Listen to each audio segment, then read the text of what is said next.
This is the DRF Players Podcast. Hello and welcome to the DRF Players Podcast. It's show 276, the Tuesday, October 12th edition. I'm your host, Peter Thomas Fornatal, back with you at a special day and time, doing this Thursday edition to allow us some travel time to get to Keeneland for this weekend. The Keeneland Fall Betting Challenge happening out there. I come to you today from the Brooklyn Bunker, Muggs, the handicapping Labrador, taking a little snooze on the tile beside me, and joining us by the phone, if his mouth isn't still full from whatever candy he was unwrapping and chewing noisily as I was trying to start the show, he's the people's champion, Jonathan Kinchin. JK, what is that you're snacking on? These little peanut butter little sandwich crackers. It's my son's birthday tomorrow, so I'm going to pick him up from school today, and we're going to do a little celebrating this evening. And so I didn't want to eat a big lunch because I figured about having an early dinner full of cake and ice cream and things of that nature. Whatever you do, JK, do not bring those peanut butter crackers to Austin school, because if it's anything like here, you'll be shot on sight considering bringing a peanut into a place of public education. Oh, absolutely. No, I know better than that. I've seen the warnings, and I don't want any part of that. Kids these days, apparently there are some children, if they even think of a peanut, they break out in hives. I don't mean to make light of allergies, but it's just very different. When I was a kid and ate a peanut butter sandwich every day for lunch, I'd be like a war criminal if I was a child in 2017. But enough of that. We have important business to discuss on today's show, JK. We'll get to it in a little bit. The Fu Manchu bet about to become a reality. But there's also been some chatter going on in various social media platforms. I've been hearing the buzz. I want to ask you about this. There's a rumor that you are going to have a coup. I'm sure you don't. I don't think of myself as a reporter, so I'm sure you don't think of yourself as a reporter. But it sounds like you may have an exclusive interview coming out of 1600 Pennsylvania Avenue. You know what address that is, right, Jonathan? Yeah, I've been working hard on getting the POTUS capper. He wasn't really interested in talking to me initially, based, I think, mostly on the color of my skin. I'm joking. What are you going to be DRF's own Jamel Hill here? You better be careful. I know. I'm kidding. No, we're working on it. We're working on a POTUS capper interview. We'll see. We had an in with Sean Spicer, but now that he's gone, I don't know the next guy who see if he can still help us out with the interview. But I think we got a shot. All right, let's see what's going on. I'm definitely interested to hear what POTUS capper has to say. Obviously, a worthy follow on Twitter for those of you who don't already. But if you're going to follow, have a thick skin and be able to appreciate things in that regard, because it could get ugly. But that's something that could be happening on a future show. What will be happening on this show, first and foremost, there was an important prep race last weekend, JK, that we must have run out of time to discuss. It was, I believe it was the Frizette separation of powers. Did we somehow manage to not talk about that at all? Yeah, I think we skipped over it. I was actually ready to kind of have a little bit of a thing about it too, so we did skip over it. Let's have that thing indeed. What are your thoughts? I'll tell you my story of watching the race. I was against separation of powers in that spot.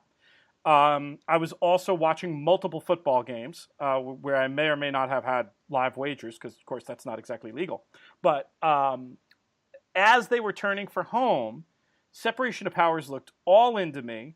The horse I bet was sort of cruising on the bridle, looked like plenty left. I saw some closers moving from the back of the pack. I was like, I don't know who's going to win this race, but whoever it is, I'm feeling pretty good. Then there was an interception. I'm embarrassed to say I believe it was in the Indianapolis Colts game, to show you the lengths of my degeneracy. And I turned away. I'm listening. And then I turned back and look, and separation of powers had won by like 3. What the heck happened? It was a little tricky. I thought she was in trouble. I thought she wasn't going to get there. I was kind of big on her in her previous start, and she did. She kind of had an excuse there. They went pretty fast up at Saratoga for sure early when Lady Ivanka won. Yes, and The thing that I kind of ran into here was I thought that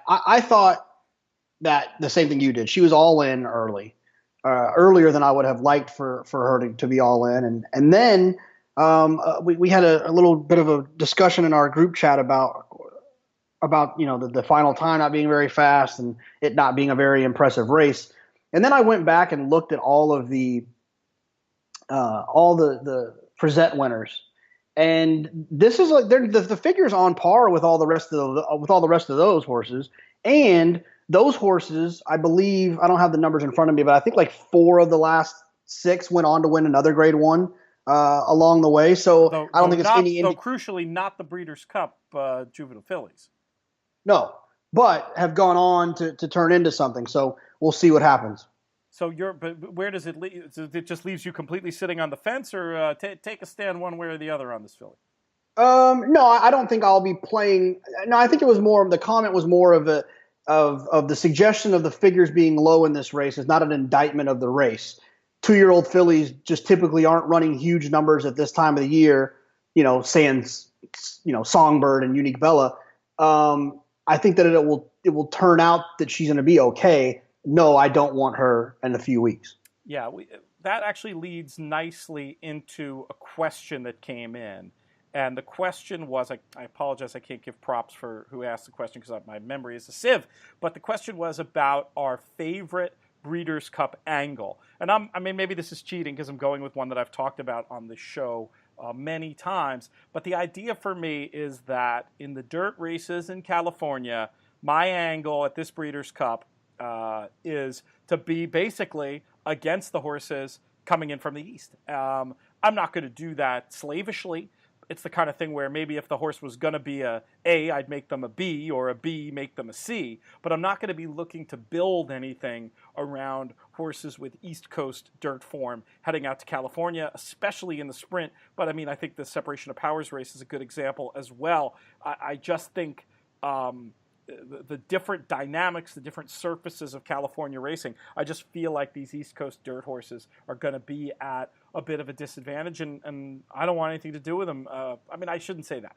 I don't want to have anything to do with building wagers around them. No reason to cut off your nose to spite your face. Obviously, there are horses who are going to have made their last start on the dirt in New York who will be even A horses, but I'm going to be very careful about how and when I use them. Feel free to speak to your views on that specific issue, JK, and then I'd love it if you offered a favorite Breeders' Cup betting angle of your own. Yeah, I think that's right. I think you're spot on. There's so often where I can warm up to a East Coast dirt horse, and they tend to let me down quite often. So, like you said, it's not a situation where I would go into full fade mode, because the moment you do that, the moment one of them wins by 4. But I think it is something to definitely take into consideration. I think the biggest Breeders' Cup angle, which, it's kind of a tricky question because I'm not an angle guy, but I think the biggest thing when you're looking at the Breeders' Cup is where I think a lot of people make mistakes, and as a young handicapper, I did as well. I remember one Breeders' Cup. I swear that when Zenyatta lost to Blame, I don't think I was right on one race that entire weekend. I think you have to keep in mind that the distances are different in these races than a lot of the races that you fell in love with a horse in. For instance, you fall in love with a horse who wins at 7 at Saratoga, like a horse like Practical Joke. He is not going to be running at 7 furlongs in the Breeders' Cup. Maybe that was an ideal distance for him. He's either going to be running on the 1-turn mile or the 6 furlong sprint. I'm pretty sure it's not the 1-turn mile, the 2-turn mile. I'm sure it's the mile. But there's other horses that can go in different directions. So I think when you're looking at horses and you're falling in love with a horse's opportunity, or falling in love with a horse and or fading a horse based on a previous performance, make sure that performance aligns with the distance and the situation that they're going to see on the day. And then make sure that you don't, kind of bypass that. And I think one of the biggest spots that's going to happen, it happens the most often, is in the turf sprint. It happens a lot because the distance is different everywhere. This one's 5. Santa Anita's usually 6.5. So that's always a tricky situation. Yeah, can you imagine two more different races, really, than 6.5 down the hill versus the sharp 5 at Del Mar? Absolutely, it's completely different. And then the situations where you have horses like I don't know if More Spirit's going to be running, but More Spirit's biggest performance of the year I think was in the Met Mile around one turn. Now he's going to show up in the Dirt Mile around two turns. Like, is he going to be better or worse? In the same situation, I think it's really apparent in the sprints because a lot of the filly races are 7 furlongs leading up, and they run at 7. But there's also races at 6 where you can fall in love with a horse. So just be careful of the distance. That would be my biggest advice or angle that I would look at leading up to the Breeders' Cup. Since you mentioned More Spirit, it was my understanding that he was pointing for this race. I know you have a database that you keep, JK, where you can look at when horses have worked. Is there a work missing from More Spirit? Why are you doubting his participation? Did I lose you? Are you stuck on mute? What's going on? That's like to make me nervous. No, he's working. Okay. I just don't like that he hasn't run since June 10th. But I mean, it's Baffert in a Breeders' Cup race with a horse off a long layoff. And if anybody's going to do it, as long as the works have been steady, that still gives you pause. That surprises me. Super long layoff. I mean, that's long even for him. Usually it's, Travers Day to Breeders' Cup, as we've seen Yeah, that's fine. I don't have a problem with that. Travers Day to Breeders' Cup is different. No. But Met Mile to Breeders' Cup? That's a long way. The next stage in the devolution of horse racing in the United States, to run them twice a year. But all I'm saying is because it's Baffert and because the horse is working regularly, and I feel like he was supposed to show up obviously somewhere along the line, and I think we knew about it and something went wrong. But I don't know. I also feel like when you're Baffert, when you have so many horses, like maybe he just thought to himself, like, this is my horse for this race, and came up with this after whatever setback happened 4 months ago, just said, this is my horse for this race. There's not really pressure on me to run him until then. Fair, or are you actively against this horse? No, Baffert's one of those guys that the horse is ready to run, he runs them. If they're ready to run their optimal race, he runs them.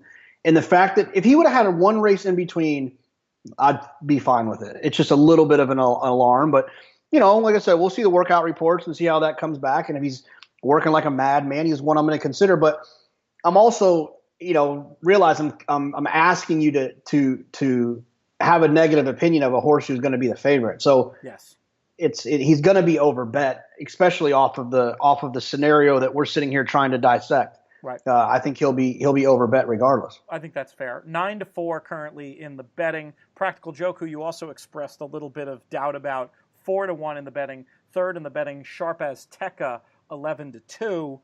With Accelerate in behind that at 6-1. Everybody else double digits. Any of those prices do anything for you right now? Yeah, I mean the Sharp Ass Tekka one gets me excited, but I wouldn't run to bet it now because I think he'll probably be that price on the day. If you get Practical Joke at 4, which sounds reasonable, and More Spirit, we both agree. If he shows up shorter than the 9-4, I agree. Just on the math, it would seem like the shortest Sharp as Tekka would be like in the 7-2 range. Why would you pay for only a couple points extra with all the added information you're going to have on the day at that point? I agree with you, JK. I wouldn't sell the 11-2, but it would be firmly in the hold category for me. No real reason to pounce on it. We talked about separation of powers figure, but we didn't give the figure. That figure came home an 86. Which, not bad for a 2-year-old filly at that time of year, for sure. And I also just wanted to mention the excellent point our friend Sean Borman, who I believe is listening, from his office made about separation of powers, that it seemed like the struggle might have been as much as anything to get her to change leads. And then once she changed, she finished strong. So it's one of those things where it's hard to know, is that something, I can't think of it as a good sign, exactly moving forward, but you could also see that with time and learning how to run more efficiently, maybe there is more under the hood. We will see. She won't be on too many of our tickets, except maybe in the smallest of backup roles. It sounds like come Breeders' Cup Day. Anything else to add there, or any other thoughts on anything that's been going on racing wise at Keeneland, or anything else we missed last weekend?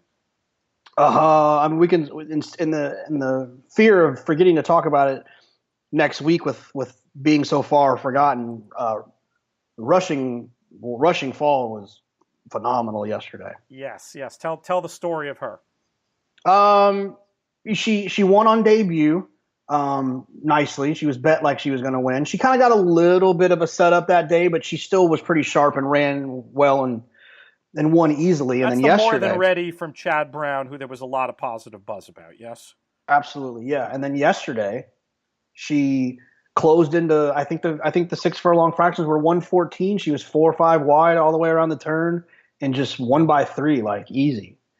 She's nice. She's a nice filly. He's got a nice 1-2 punch with her in significant form. I don't know which one I like better. That's interesting. And the plan, I would assume, for both of those, their next start will be that BC Juvenile Fillies Turf. That's a race we haven't spent too much time on because it's somewhat pointless until we know which of the Europeans will be appearing.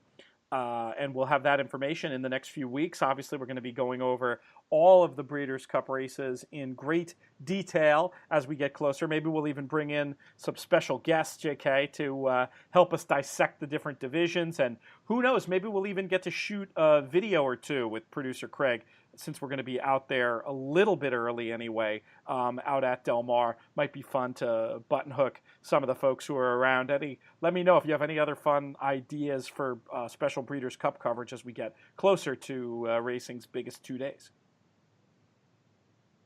Yeah, it should be fun. I think we've got a preliminary date set where we're going to try to get with Matt Bernier like we did last year and kind of do a little back-to-back combined show situation. We've got to work through those details, but yeah, it will be fun. Looking forward to it. That was fun last year. Yeah, we did the combined shows, and one of them we did Friday, and one of them we did Saturday. I think be awesome to be able to do that again. Always fun working with Matt and getting a chance to hang out with Matt.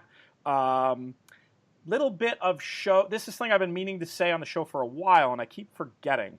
There was a changeover for some reason that I don't quite comprehend with how the show appears on iTunes. And we used to have all these lovely reviews, well, mostly lovely, but a lot of nice reviews, and all this stuff on a page on iTunes that was just devoted to the DRF Players podcast. We have become amalgamated into a feed now on iTunes. If you go to iTunes and search for DRF Players Podcast, I'm pretty sure we don't have an individual feed anymore. We will just come up on the main DRF feed that also has Matt's excellent show and also Out of the Gate, which is terrific, pregame show for the weekend, which JK is a regular on. And when somebody calls in sick, I sometimes go on there and blab about tournaments for a few minutes. But I wanted to say, do us a favor. I know if you've already given us a review, we appreciate that, and I feel obnoxious asking for a favor the second time. But go on to iTunes. If you're still signed up with the old feed, you're good. The shows should still be appearing on your phone or whatever. So you don't necessarily need to subscribe. But go ahead and give us a review. It does make it a lot easier for other people to find us, and we really appreciate that. And if you're not already subscribed, go ahead and subscribe to us from there. Also, speaking of subscriptions, if you want to listen to the shows live, which we do the show live twice a week, you can do so via a number of means, but maybe the easiest / most interesting is to sign up at Spreaker.com, and you'll get an email every time we go live. If nothing else, that'll tell you when there's a new show that you can then go to your phone or other listening device and check us out. But I wanted to get that info in there. Another sort of programming note, just want to remind everyone listening, get involved in this Everest tournament on Friday night. I had a piece in DRF yesterday with race caller / racing analyst Peter Berry, where we went over some of the races that are going to be part of this Everest tournament. If you don't know what it is, it's an all-in contest. It's free to play. It's going to be happening overnight Friday night. The first race, I believe, is going to be at 9 Eastern. That got moved up, and is going to be going through the Everest itself. For those who don't know, the Everest is Australia's answer to the Pegasus, essentially. Huge money, $10 million race where folks have to commit to buy a slot to compete. Because it's Australia known world over for their sprinters. It's a sprint race, which only makes sense. And it's going to be pretty cool to check out. But by playing in this, if you win, going to be a lot of people, chances of winning going to be low, but it's a free roll. And if you win, you get a trip for 2 to Australia come April. It's an amazing opportunity. We were joking around about it on the show last week, or maybe it was just on Tuesday, Jonathan, about what your approach to playing it is going to be. But as a racing fan, is this something you're interested in? There are U.S. style PPs available. Will you do any handicapping at all? Are you going to be are you going to set the alarm and wake up and watch the thing in the middle of the night? Where do you stand with the Everest and the Everest tournament? Well, if you're not being a wussy, we're going to be in Lexington. Hopefully, we'll still be awake. see how you're behaving though. If you bring your big boy pants or not. My checkered history with October visits to Lexington is well known, and I don't know. I'm on this new fitness regime. I'm trying to get at least 6 hours of sleep a night while I'm there. Yeah, no, I mean, like I said before, I imagine I'm going to have my hands full traveling and doing all kinds of stuff. I am going to get involved. It's my son's birthday. I joked the other day that I'm going to find out between every race. I'm going to handicap just the 10, the 13, and the 11, and see which one of those is the best. And my selections will be all 10, 13, and 11. So it'll be fun. I don't, a lot of my handicapping is knowing horses, knowing trainers, knowing jockeys, and having trip notes, and I won't have any of those things. So it'll be harder for me to really kind of do the 100% job. So I'll be involved. I've always wanted to go to Australia. I've always wanted to go to Australia just in general. I think that's the coolest accent in the world. So I've always wanted to go there. And then, when you can parlay it with a racing trip, it's even better. Are you going to make me get Hurricane Anthony Robb back on the podcast, or has he been in New York too long? And he's got kind of a, Anthony LaPaglia thing going on. It's like half Australian, half New York now. Oh no, he's always fun to listen to. It's still there. I'm sure he'll be playing in that tournament. And if you play all the ones, you're going to be tied with him. So don't try that strategy unless you want to. I don't know what the tiebreaker procedure is if everybody plays the same ticket, a coin flip or something. I should actually ask the contest director that ahead of time. Yeah, they should probably put that on there, because I know that there was a free tournament the other day, and I saw, because I was looking for someone's score, I pretty much saw every number used. I saw a couple ones, all the twos. A couple people, yeah, exactly. So there was like 7 people that did all the 5s, which was in the top 10 for a really long time. Oh my goodness! So if you're gonna do a crazy thing like that, would that make you want to do something more along your lines, JK, where you're just picking, phone number or succession of random numbers as opposed to playing all one number? Can't believe we're talking about this, but it's actually an interesting strategical conversation. Yeah, I mean, I think if you do all the 5s, then someone else is going to have it. So, a fun thing to do is maybe do all the 5s and then pick one favorite in the middle that's actually the 2 or something, and then you're at least you'll be a little bit different than the rest of the world. Get that the concept of the separator we've talked about before. Gibbs and Carruthers, who of course I'm trying to see how many people are signed up so far. I'd like to think about 1,000. I'm trying to find it here. I'm a click away from knowing. Upcoming, there is 1,010 signed up as of now. And while I'm here, I'm going to go ahead and reserve my entry. You should. I expect that number to double. I mean, it's not going to be a high probability of success thing, but it's a free roll. There is no reason not to do it. And I like your idea of sort of the reverse separator, that concept that Gibson Carruthers, Matt Carruthers' dad, noted handicapper himself, popularized in the pick 6 long ago, looking for a price horse to single as your differentiator in a pick 6. You've got the short price to differentiate when it comes to playing all of a number in the Everest tournament. I had a general handicapping question for you, Jonathan. You mentioned before the idea that neither you nor I identify as an angle handicapper, that you were just talking about the type of information you like to look at, why you feel like it's not worth spending too much time going crazy studying the form for the Everest tournament, given your general approach. How do you, at this point in your evolution of it as a handicapper, describe yourself? If someone asks you, are you a speed handicapper, pace handicapper, what do you say? When people ask me if I want them to go away, I say I'm a pace handicapper. What do you mean if you want them to go away? I just don't want to. I don't want to get into it. I don't want to talk to them for very long. I'm in the middle of something, so pace. Bye. The real answer is, and I know it sounds like very on the fence. It's a mixture of everything, and people that have been around me and see what I do, it really is a mixture of everything. It's a mixture of of pace, of speed figures, of trip notes, videos, workouts, and biases. Like that's what it's all of those things. I couldn't make the decisions with confidence based on just one of those things. I kind of need all of them. And when they all start to align, it really gets me excited. And it's a play that I can really wrap my brain around. I love that answer. It's sort of like, I'll describe it to something along similar lines where, I believe in the fundamentals, but the problem is that the fundamentals are, pace, speed, are so class, form, they're so priced in the market now that to really find those wagering opportunities, that's where you got to go to that next level. And, you're as good as anyone I've ever seen at reading workout stuff and being able to incorporate that in. That's something I've learned to do from watching you. For me, what comes more intuitively, the other thing you mentioned, the trip stuff and the bias work. If you were looking at the percentage terms of what wins a race, like bias and trips in isolation win a race so much less than speed and pace do. But speed and pace are so priced in, and yeah, sometimes bias and trips are too. But there's plenty of times though where those lesser factors, trips and bias, become the bigger factors because they give you an edge over what the data is telling you versus what the market is telling you.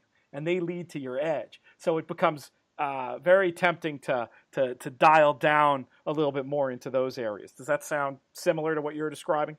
Yeah, absolutely. All right, good stuff. We've got about a half an hour left on today's show, and we've got 4 races to discuss from the weekend. We're going to start off, including one I'm really looking forward to at Keeneland. But first, let's talk about a couple of interesting races from Belmont, starting with race 8 on Saturday. And this is a race that it's hard to talk about too much until we see the draw, which is probably happening as we speak, for the matron on Sunday, the filly version of the race. Because Happy Like a Fool, a filly, is in here in the Colts version, but I don't know if they were thinking, I'm assuming they were going to cross-enter and pick the spot they like best. How do you deal with Happy Like a Fool's presence in this race, Jonathan?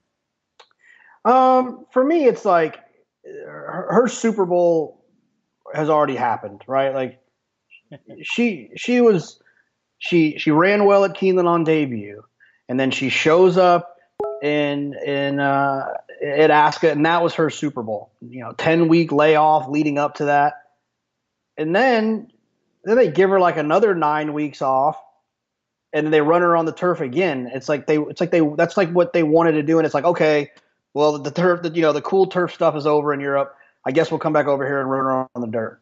I don't like it. I do like blinkers off. That's actually an angle that I just talked about not liking angles.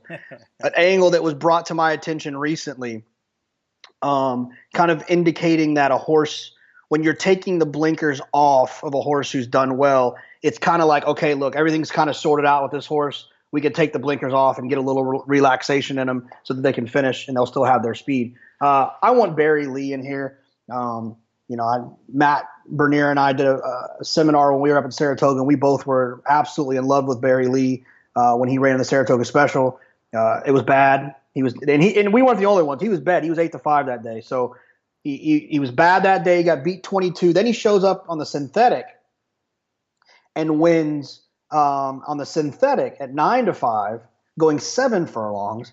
Now he's had a 35-day break, a nice lead up into this one. He's now cutting back in distance, back on the surface that he broke his maiden so impressively on, and I'm going to give Barry Lee another shot.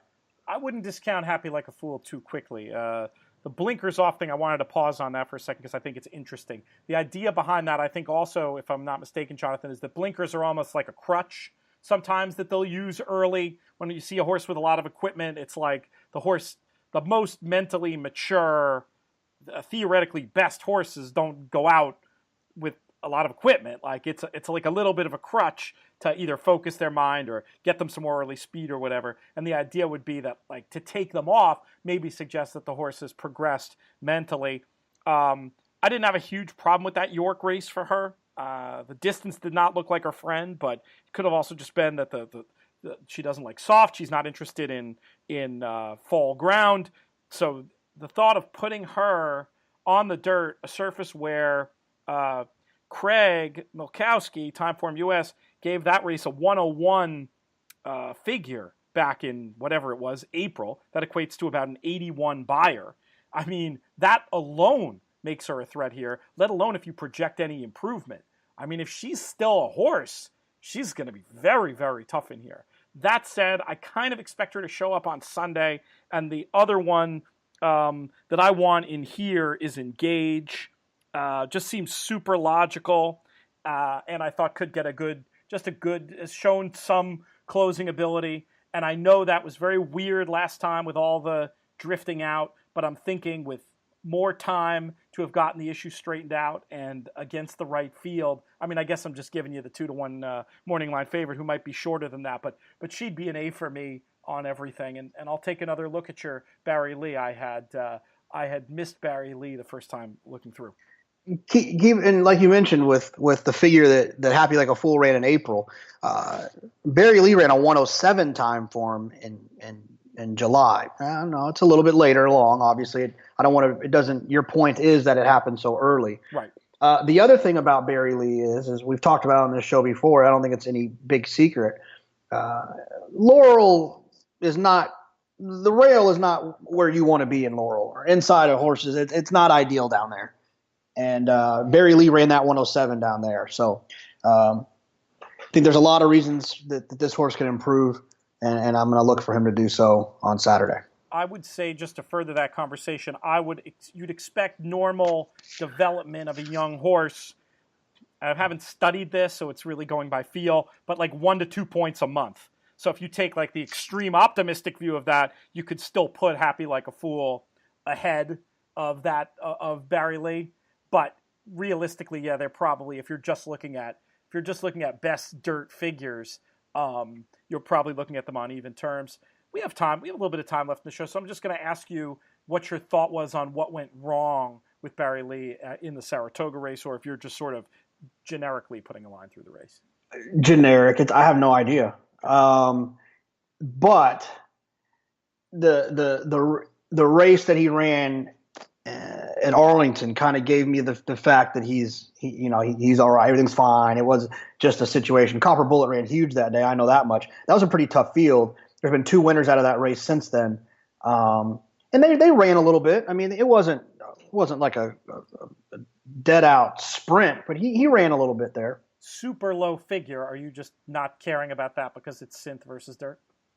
Yeah, I don't know what the buyer is. What was the buyer? Do you have him in front of you? I can dig it up in a second. I was curious what the figure that I was looking at suggests that his race at Arlington and his figure at Laurel were similar enough that I just felt like he was just kind of back where he needed to be. They're radically different on time form. That's interesting. I think it's because of the poly. The poly can be tricky. Yeah, it's obviously very difficult to make figures as a lot. Especially in a pace infused figure that time form is. Those figures can be a little tricky. All right, this is terrible. I want to dig this up, but we've talked about this race too long, so we're going to come back to this issue after we get a little bit further. I don't want to pause on it for too long. Let's move on to the Pebbles. I'll let you go first while I dig up this thing. My question for you, which Chad's going to win? Yeah, I mean, I think there's going to be value playing the 3 Thias, but to me, Rubelinda has shown way too much brilliance in too many situations. The only time she got beat was because of a bad trip. I think she's special. In fact, I was a little bit surprised. I know it would have been a big jump, but I thought we would see her at Keeneland. But I guess he's got enough serious firepower in the race. He's got the winner Uni in there. So what does he need Rubelinda for? Exactly. So I think you just hinted. Now I know where we're at here. Okay. I'll bring the clippers with me. We'll talk about it when we get there. Don't hotshot this angle. We'll get there. But let's talk more. Yeah, no, I think Rubelinda is the most likely winner in there. I think she's going to be a special filly around, especially at Belmont on that 1 turn mile. And I think she'll continue to kind of be the flag bearer for the Juddmonte operation in Frankel in the United States. All right. It is so interesting. The figures, getting back to Barry Lee for a second, the figures in Beyer tell a very different story than Craig, with the 78 last time being better than the 71 earned on debut. So a little bit of an interesting battle of the figure makers, and no surprise to have differences of opinion with Synth, where it's so hard one way or the other to make numbers. Anyway, that's just an aside. Let's get back to the matter at hand. And for me, Rubelinda, it's such a nice progression. I wrote in my formulator notes after the last race that was a grade 1 miler's turn of foot. So she's obviously got to be everywhere. But, I do really like Tyus as well. Ran very well last time against a winner who was loose. Finished up in that race very nicely. And I thought there was a good point maybe about race design to make here with Safilda and Dynatail in the race, and noting especially that Dynatail with our man Paco for president as the other potential speed, you got to figure from the outside, going to push the pace and going to should set this up beautifully for both the Chads. In this situation, do you just double A and move on? How are you going to handle it from a wagering point of view? No, I mean, we've talked about it before. I hate double Aing, and maybe it's to a fault, but I hate double Aing short priced horses. I feel like you got to pick one. It's too much. You take a dent in your equity and your payoff. Then pass though. Why do you want to bet against either one of them? I mean, I would at least A and a B. I would make a decision. I see what you're saying. I mean, if you feel like they're both nice and they both can win, and you just don't have the stomach to just pick one of them, then yeah, sure. But I would at least A and B it. I think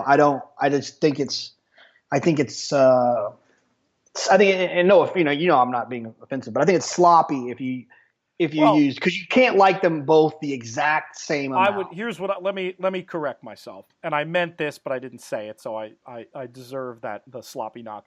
I would bet them relative to their price on the board, is what I would do. If this was the start of picks, which it wouldn't be because I guess it's the 9th race, but I get in the 8th race, I would look at the doubles and I'd see what the horses were paying in the doubles and try to weight them accordingly in my pick 3. I don't want to lose equity if either of these fillies wins. I think they're too good. I'd feel like what would be sloppy would be to lose out on a horse who I think has a chance to be something special. But I think you're right. It's sloppy to just bet it, exactly the same. Make a choice whether or not it's tiering them differently if you have a real opinion, or in my case, at least trying to preserve a little bit of equity. But if they were, in theory, the same price, I would be okay betting on the same. Absolutely. Makes a ton of sense. You're okay with that. All right. Speaking of 3-year-old fillies, we've talked a little bit about coming up with a head-to-head wager. It came up in our discussion after Proctor's Ledge and Uni ran against each other at Saratoga. And then somewhere along the line, I don't know how it happened, at some point I randomly posted an old photo of myself from the fall of 2001 online where I was sporting a Fu Manchu mustache.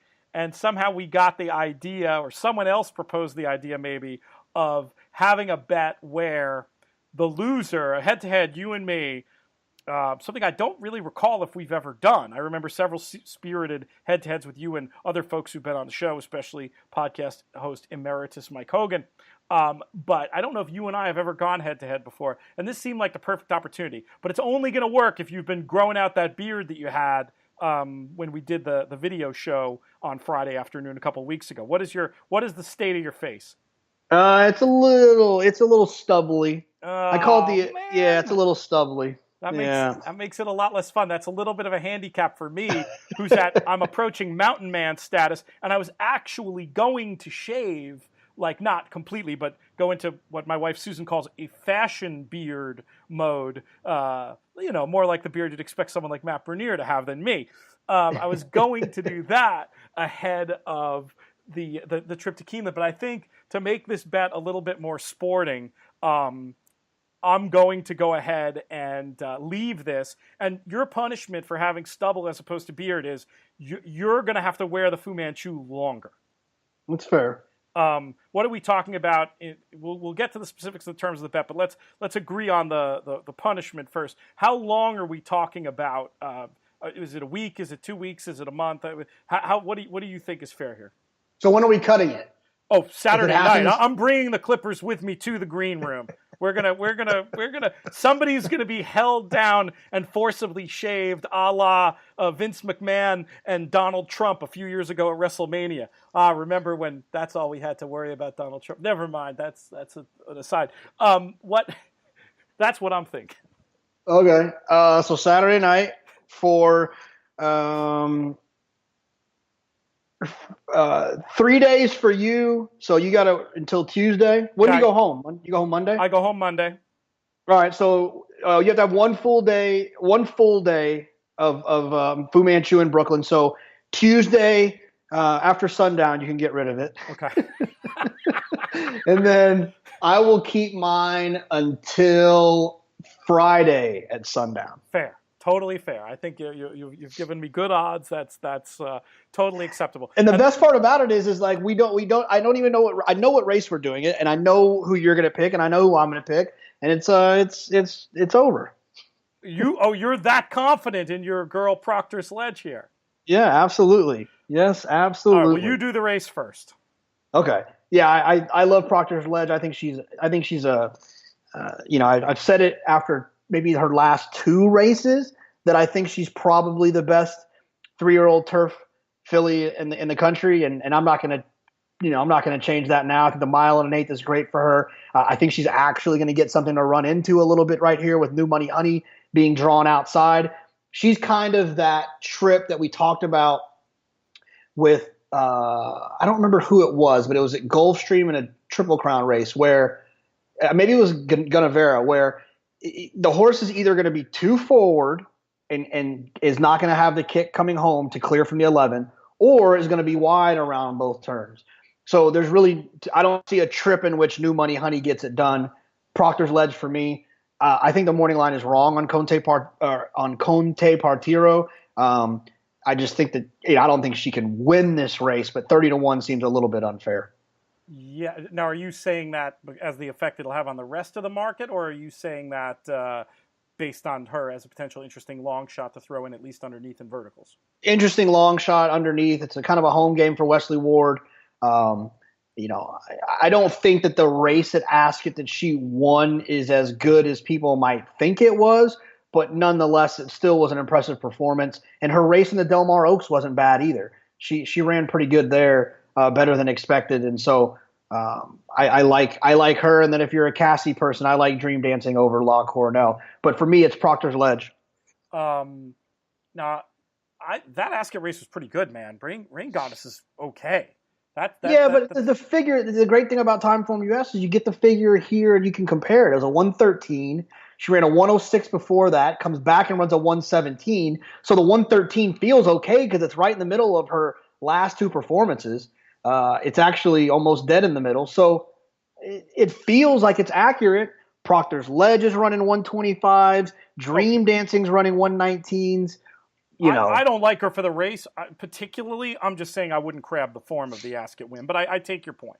No, but the thing is, I'm respecting the win. I just don't think it's the normal. She won a race at Ascot.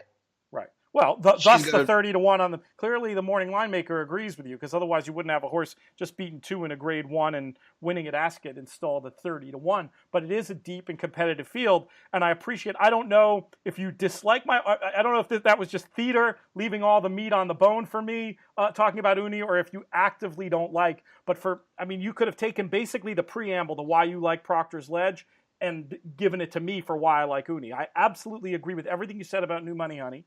I think from 11, going to have to prompt that pace, going to have to make, I think she and La Coronel will go too fast.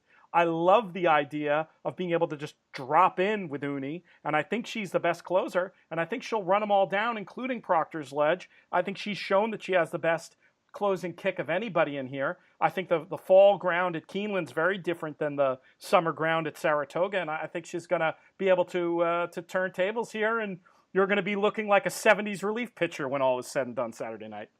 Yeah, and to answer your question, no, I'm not against her. In fact, I'm hoping in the in kind of the low roller tournament they have on Saturday. It's a $400 buy-in at Keeneland.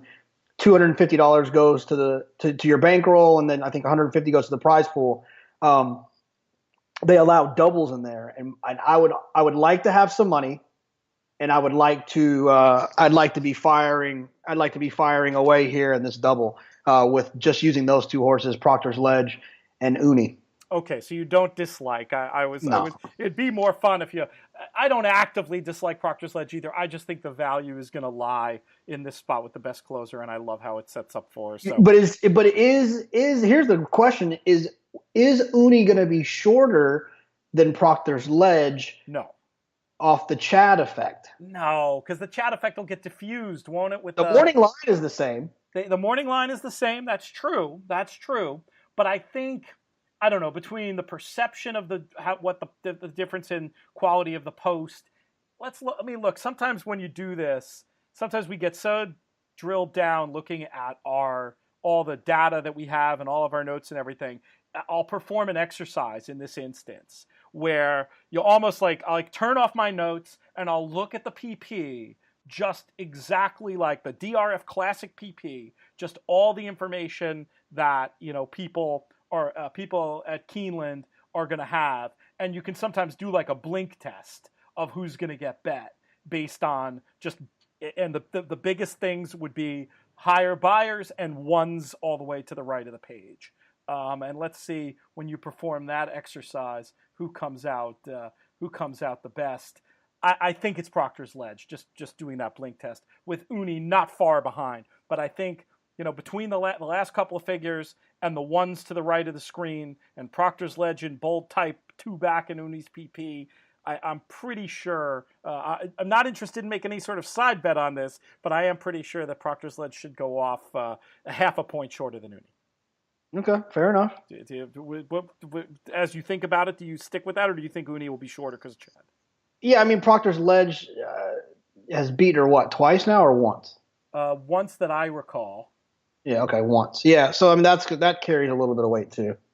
And also New Money Honey, interestingly, on the morning line. We both really discounted her chances. She's back on the surface she likes after the failed experiment against Elate, one of the East Coast dirt horses I will have to use as an A out there at Breeders' Cup, despite my preamble before. But it's an interesting question if New Money Honey or where she'll fit in the betting between Uni and Proctor's Ledge. Wouldn't surprise me if she's longer than both of them.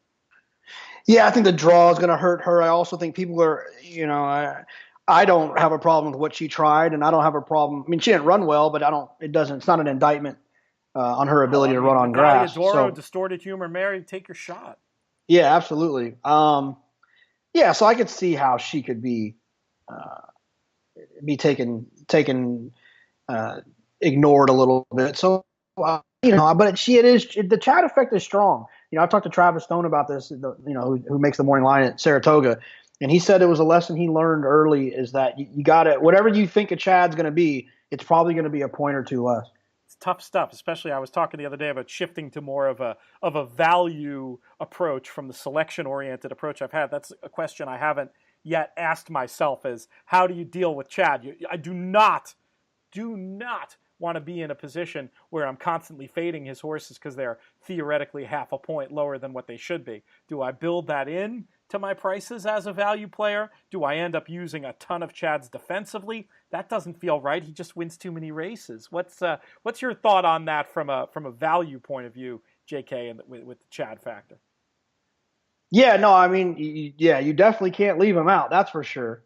I wouldn't recommend leaving Chad out of anything in a lot of situations, but he is overbet.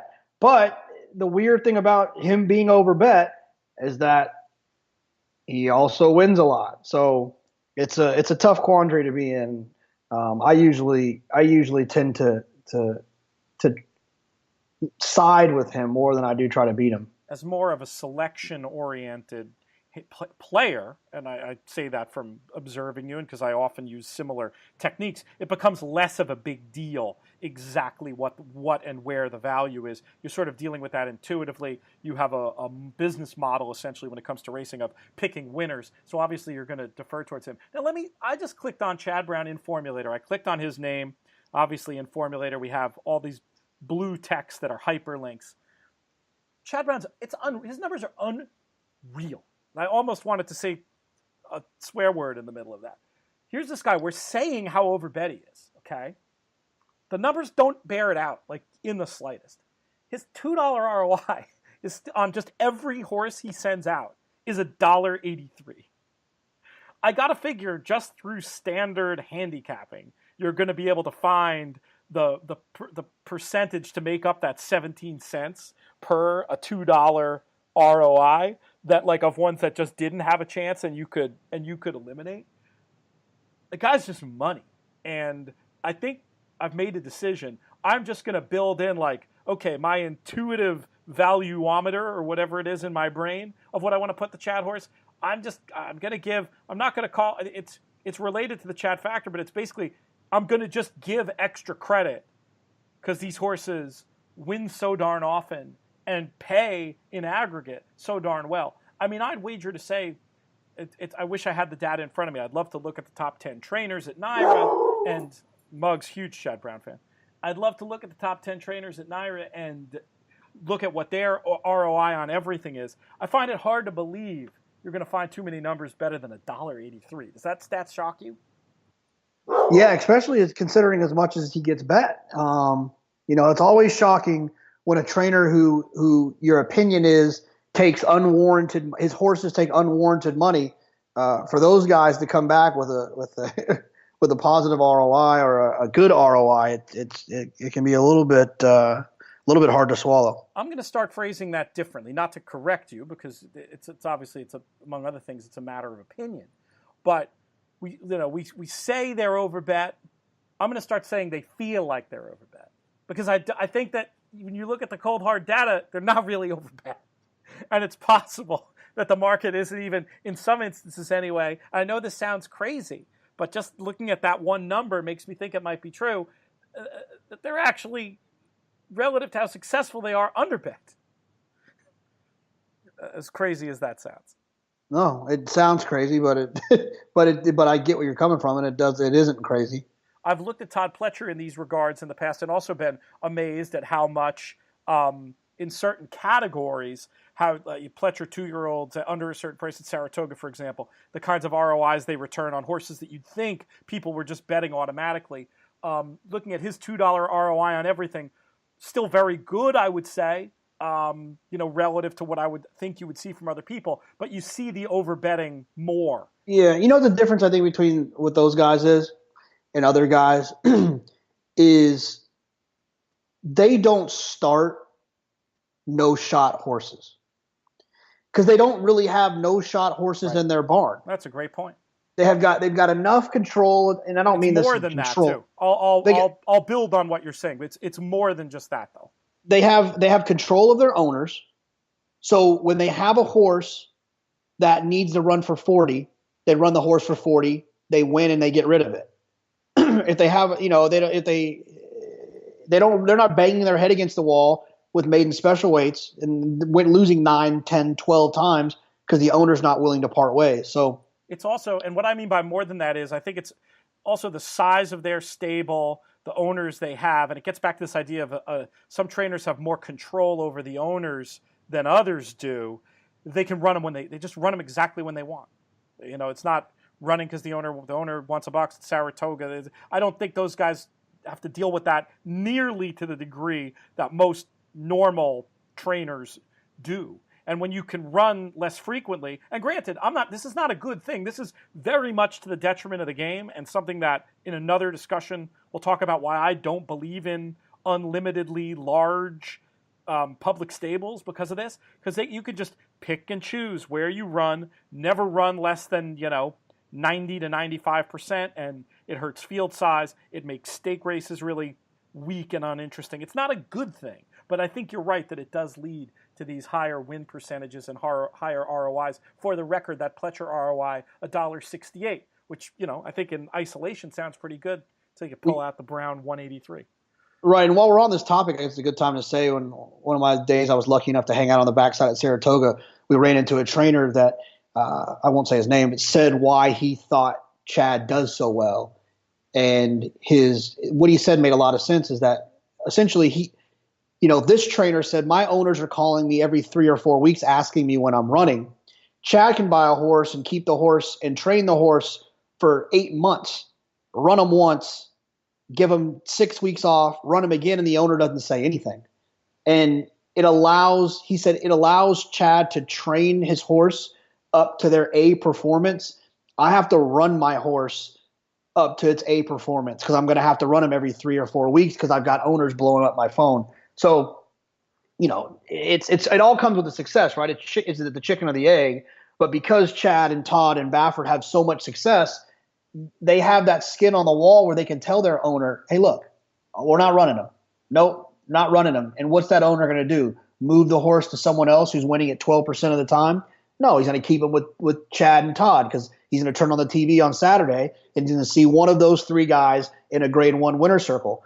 And so it makes it tough. It makes it tough for the smaller guys because they don't really have the control over their owners like those 3 super trainers. It's not even just 12% trainers. It might even be even running horses into shape. That trainer could still be 17 or even 20, but it's still not 25 or 30 or whatever it happens to be. It's a good topic for discussion. If people show interest in it on social media, maybe we'll return to it. But before we go, I do want to talk about this race down the hill at Santa Anita, JK. I had a couple thoughts on it, but you're the man at Santa Anita. Let's start with you.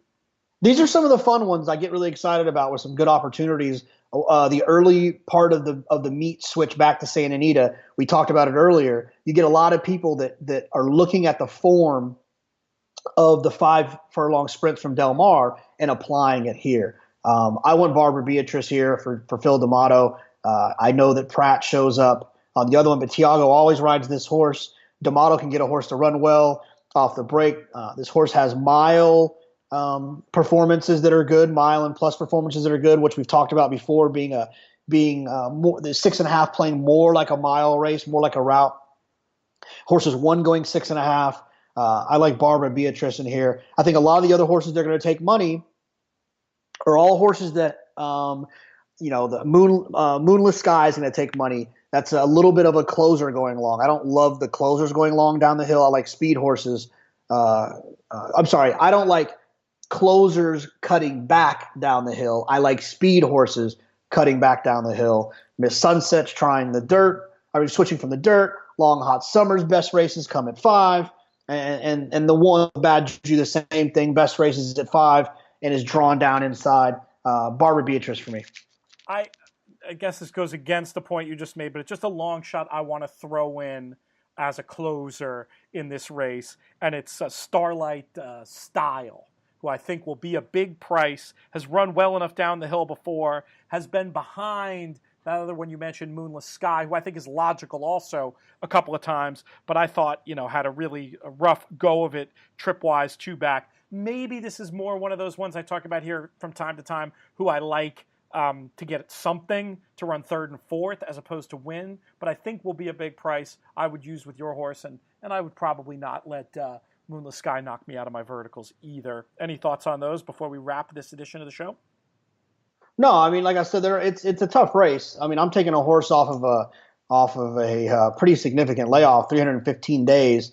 But like I said, it's definitely something D'Amato can get him ready. The other thing about this horse, and it's very sneaky, when you find a layoff horse or a first-time starter that's working at San Luis Rey, you're going to get the price that you want because there's no clockers there.